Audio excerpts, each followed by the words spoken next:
Hello friends, आज हम बात करेंगे जम्मू कश्मीर के बदलते हालात के बारे में। इन 12 कठोर फैसलों के बीच अफवाह हटाने और चुनाव कराने की तैयारी। केंद्रीय गृह मंत्री अमित शाह ने कहा, जम्मू कश्मीर से armed force special power act यानी कि अफवाह हटाने की योजना बना रही है। सेना को वापस बुलाकर वहां के लॉ एंड ऑर्डर की स्थिति जम्मू कश्मीर पुलिस के हवाले कर दी जाएगी। केंद्रीय मंत्री अमित शाह ने स्पष्ट कर दिया कि जम्मू कश्मीर में इस साल सितंबर से पहले विधानसभा चुनाव हो जाएंगे। साथ ही उन्होंने ये भी बताया कि केंद्र सरकार जम्मू कश्मीर से armed force special power act अफवाह को हटाने की तैयारी कर रही है, यानी बहुत से इलाकों से सेना को हटाया जा सकता है। केंद्र सरकार के सूत्रों का कहना है कि पिछले 1800 दिनों में जम्मू कश्मीर काफी बदल चुका है।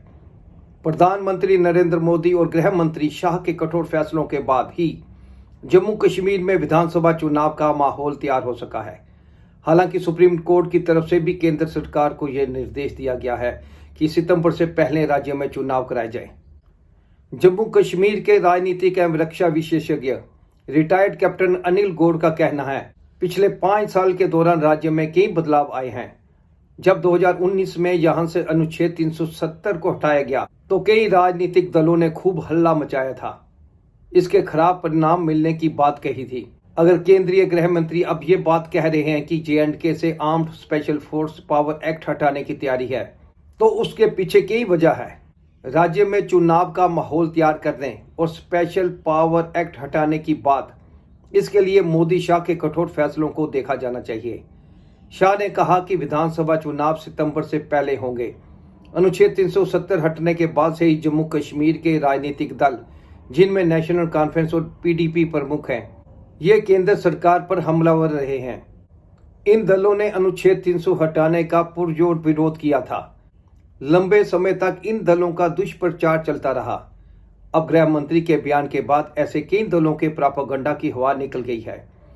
चुनाव कराने और स्पेशल पावर एक्ट हटाने की बात से लोगों में विश्वास पनपा है। केंद्रीय गृह मंत्री अमित शाह ने जम्मू कश्मीर के एक मीडिया समूह को दिए बयान में कहा कि केंद्र सरकार जम्मू कश्मीर से आर्म स्पेशल पावर एक्ट हटाने की योजना बना रही है। सेना को वापस बुलाकर वहां के लॉ एंड ऑर्डर की स्थिति जम्मू कश्मीर पुलिस के हवाले कर दी जाएगी। पहले जम्मू कश्मीर पुलिस पर भरोसा नहीं किया जाता था, मगर आज पुलिस केंद्रीय बलों के साथ मिलकर बेहतरीन काम कर रही है। आतंकवाद विरोधी अभियानों में सक्रिय तौर से भाग ले रही है। केंद्रीय गृह मंत्री ने कहा कि केंद्र सरकार ने आतंकी गतिविधियों में शामिल 1 दर्जन संगठनों पर प्रतिबंध लगा दिया है। 36 व्यक्तियों को आतंकी के रूप में नामित किया गया है। आतंकवाद को मिलने वाली वित्तीय सहायता पर अंकुश लगाया गया है। इस बाबत 22 से अधिक मामले दर्ज हुए हैं।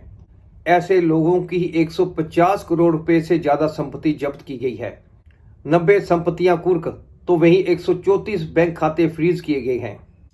अनुच्छेद 370 खत्म होने से पहले GSDP 1 लाख करोड़ रुपए था, जो सिर्फ 5 साल में डबल होकर अब 2,27,000 करोड़ रुपए हो गया है। पहले 94 डिग्री कॉलेज थे, वर्तमान में 147 हैं।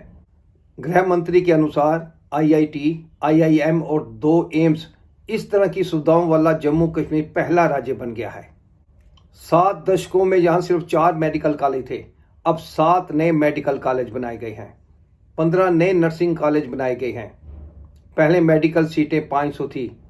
अनुच्छेद 370 समाप्त होने के बाद 800 और सीटें जोड़ी गई हैं। PG सीटें 367 थी, अब 397 नई सीटें जोड़ने का काम किया गया है। गृह मंत्री के मुताबिक 2010 में सीज फायर उल्लंघन की 70 घटनाएं हुई थी। 2019 से अनुच्छेद 370 की समाप्ति के बाद 2023 में सिर्फ 2 घटनाएं हुई हैं।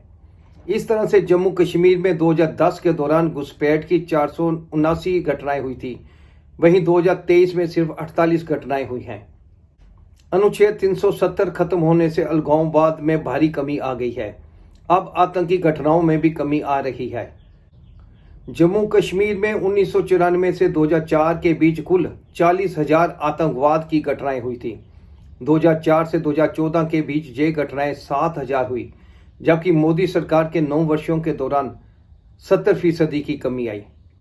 साल 2010 में जम्मू कश्मीर में 2,654 पथराव की घटनाएं हुई थी, जबकि 2023 में एक भी पथराव की घटना नहीं हुई। 2010 में 132 हड़तालें हुई, जबकि 2023 में एक भी नहीं हुई। 2010 में पथराव में 112 नागरिकों की मृत्यु हुई थी, जबकि 2023 में एक भी नागरिक की मृत्यु नहीं हुई। 2010 में पथराव में 6000 सुरक्षाकर्मी घायल हुए थे, जबकि 2023 में एक भी घायल नहीं हुआ। देश दुनिया की और खबरों के साथ आपसे फिर मुलाकात होगी। तब तक के लिए जय हिंद।